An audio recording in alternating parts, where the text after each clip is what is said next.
The idea of being abducted by aliens is certainly terrifying, but can you imagine how frightening it would be if it actually happened to you?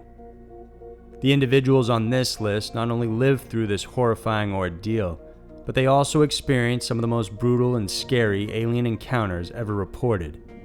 These are 4 frightening alien abduction cases. Number 4. Antonio Villas Boas. In 1957, 23-year-old Antonio Villas Boas was a farmer who often worked his family's plantation farm at night in order to avoid the daytime heat. The work was mundane, but on October 5th, he noticed something in the night sky that would change his life forever. A light from above steadily began moving towards him. Frightened, he ran into the house, slammed the shutters closed, and woke his brother up. They both observed the light coming through the shutters for a brief time before it eventually left. Then on October 14th, while he and his brother were tilling the fields that evening, they both saw the bright light again, and it hovered around 300 feet above their heads. Antonio went to investigate this time, but as he approached, it would dart away with tremendous speed towards the other side of the field. He played this game with the object for a while before finally giving up. 2 days later, Antonio was in the fields alone when he saw the light again. He described it as a red star in the night sky. The light zoomed directly towards him and then stopped about 100 feet above. It was only then that he noticed the shape was elongated with several legs sticking out, as if it was preparing to land. He made a run for his tractor in order to get away, but the engine was dead and he was stuck. He headed for the house on foot, but was suddenly grabbed by a small figure wearing unusual clothes. 3 other small beings then grabbed him and carried him into their ship. Antonio described the figures as wearing tight-fitting suits with thick, striped gray material that went up to their necks. They wore helmets that revealed only their eyes, which were light blue in color. Once on the ship, he was taken to a room with an oddly shaped table. He could hear the strange creatures communicating to one another, and to him they sounded like animals. He was then stripped naked, but he made it clear that they never employed force. Afterwards, they rubbed a clear, odorless liquid all over his body and led him to another room with a red inscription above the door. While inside, he was left alone for around an hour when suddenly he noticed a gray smoke filling up the room. Shortly after, a naked female entered. Although she looked similar to a human, he knew she wasn't. She had blonde hair, high cheekbones, and a pointed chin with slightly slanted blue eyes. Antonio realized that either the liquid or the gray smoke sprayed in the room might have been an aphrodisiac because the two ended up having sex, but the woman never spoke and they never kissed. Before leaving, this female pointed to her belly while smiling and then pointed to the sky, perhaps indicating she would take their offspring to her home planet.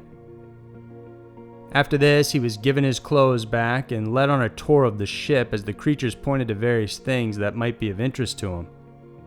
He was finally gestured to head down a ladder. Once on the ground, one of the figures pointed to itself, then to the ground, and then to the southern direction in the sky. Antonio was motioned to step back as the ladder retracted, and the ship began to rotate at terrific speed before darting off.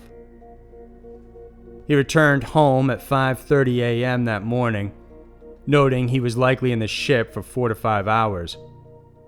After this abduction, he reported feeling nauseous and weak, and unusual lesions began to appear on his skin. He was examined by a doctor who concluded that he was suffering from mild exposure to radiation. Where he got it from, they couldn't explain. Antonio eventually went on to become a lawyer. His abduction incident happened prior to the famous Betty and Barney Hill incident, and unlike theirs, Antonio remembered every detail of his encounter with the extraterrestrial beings. Number 3. Jessie Long. In 1957, Jessie Long was only 5 years old and living in Tennessee. He remembers playing with his brother one day and finding a round house on a hill being constructed close to their home. Being curious, the boys decided to check it out, and that's when they noticed a tall man standing in front of them who was flashing a bright light. The light, according to Jessie, kept him from moving as if he was paralyzed, and then after that, he couldn't recall exactly what happened. Years later, when he underwent regressive hypnosis, he was able to recount the chilling course of events that did occur that day. He remembered being separated from his brother and then was led to a room and placed on a table. An implant of some sort was placed in his left shin, and for many years that same leg caused him pain. For 34 years, the strange implant was left inside his leg until he decided to have it removed via surgery in 1991. Sure enough, when it was taken out, it looked just like a piece of glass. The object was sent in for examination, and according to the Southwest Research Institute, the item bore a remarkable composition, having unique surface characteristics that cannot be explained. For years after his first experience, Jessie says the aliens repeatedly abducted him. In one incident, he recalled that they performed a sperm extraction. Another time, he remembered being forced to interbreed with some sort of female being. On his way out of the ship, childlike aliens would touch his hands, almost communicating to him that they were okay and saying thank you. There was another instance where Jessie was driving towards New Orleans and found himself suddenly greeted by a bright light just around Albuquerque, New Mexico. He was lifted off the ground from the interstate while still in his car and brought inside an alien craft where, to his shock, he was presented with an alien baby and told it was his child. He wasn't sure whether they wanted him to take care of it or simply wanted to let him know of its existence. Jessie took note, however, that most of the other aliens present seemed proud of what they had achieved.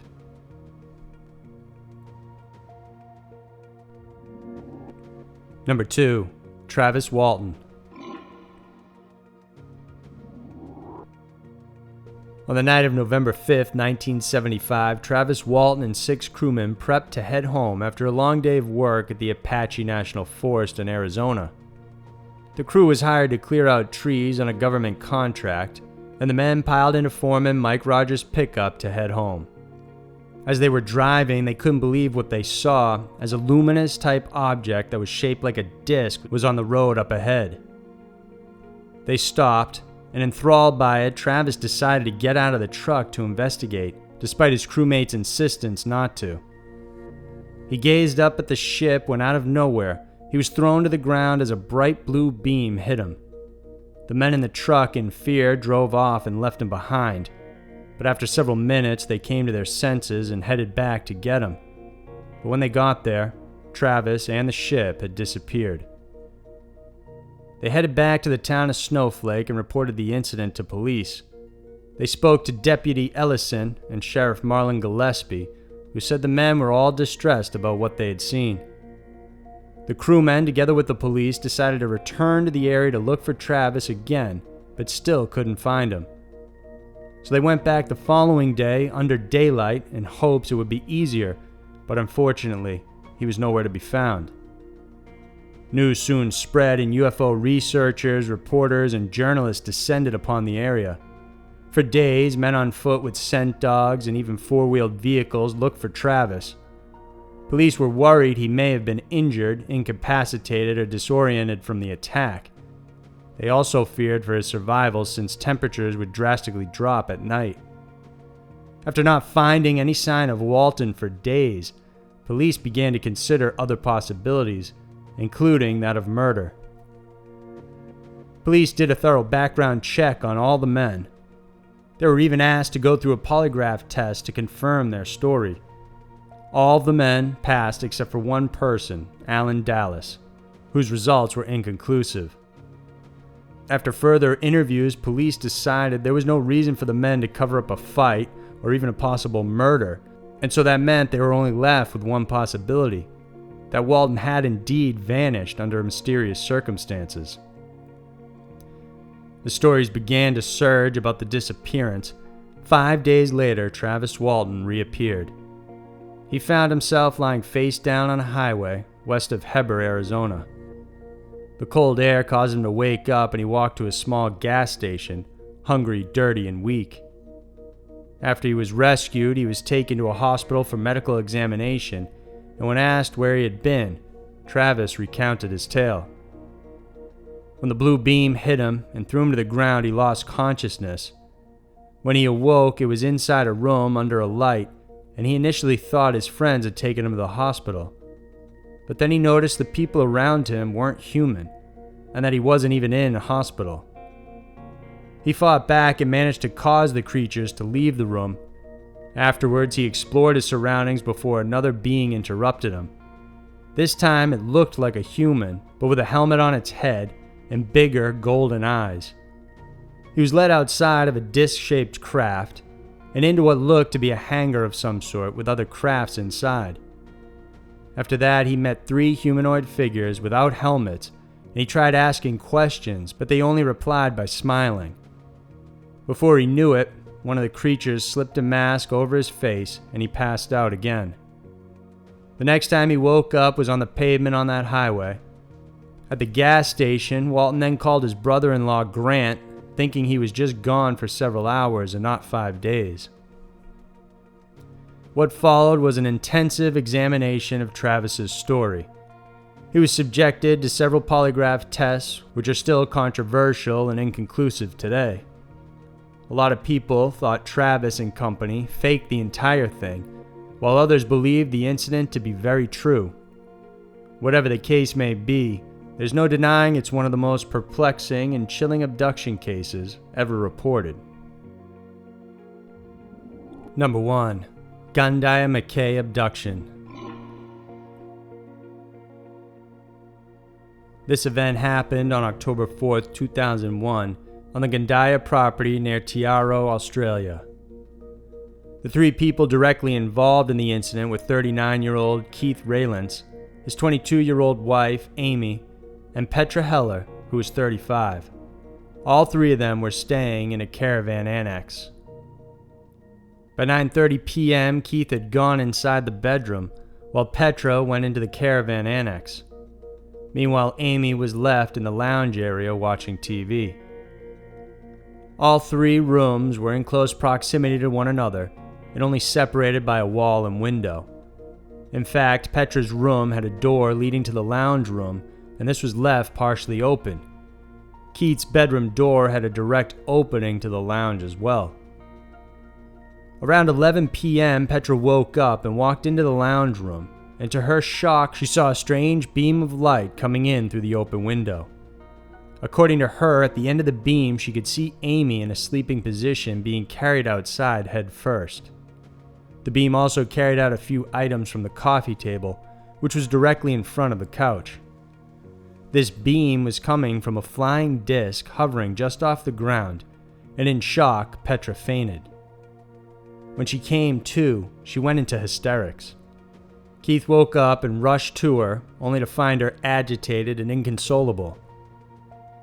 Amy wasn't in the room, and the contents of the coffee table were strewn on the floor. Moreover, he saw the window screen had been cut in a vertical fashion, as well as at the bottom of the frame. He rushed outside to look for Amy, but couldn't find her, and when he finally managed to get the story out of Petra, he wasn't sure what to believe. He called police around 11:40 p.m., and when they got there, they were thinking foul play was involved because of the outrageous story proposed. Authorities examined the window and the area outside directly beneath it. They noticed a flower bush seemed to have been affected by heat on its left side, but the right side was relatively okay. As the investigation continued, Keith received a phone call from a woman in Mackay, which was 790 kilometers away.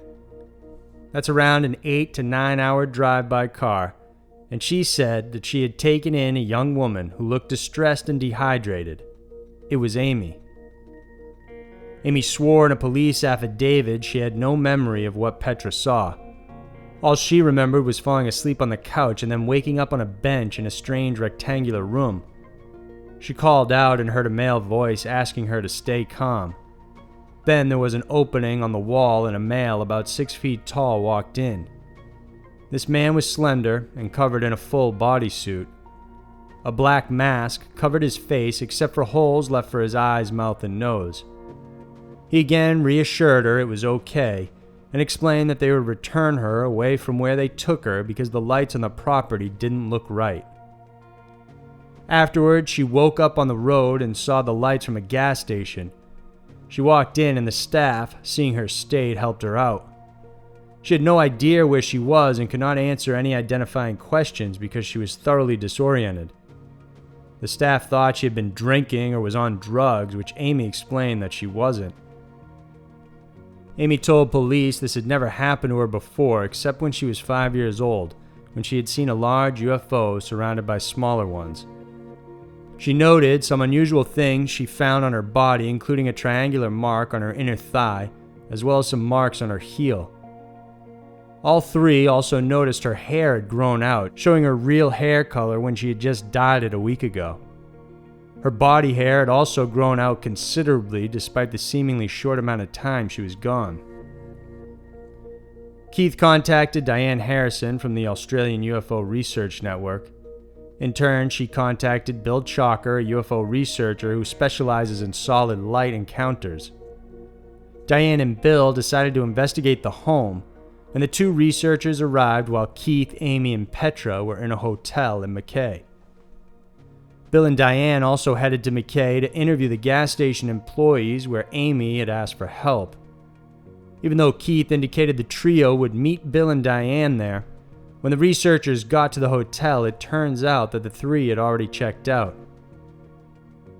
When they inquired as to why, Keith said a high-powered dark brown four-wheeled truck was pursuing them, and it frightened them so much that they decided to head out of town as soon as possible. To this day, the Gandaya Mackay incident remains one of the most mysterious and frightening abductions ever reported. So there were 4 frightening alien abduction cases. UFO abduction reports are bizarre enough, but hearing all these frightening experiences makes you think. If aliens are really out there, what exactly is it that they want from us? If you enjoyed this, then please check out some of our other alien and UFO videos, and remember to subscribe because each Saturday night we'll post new videos for you to check out. Thanks for watching, and I'll see you next week.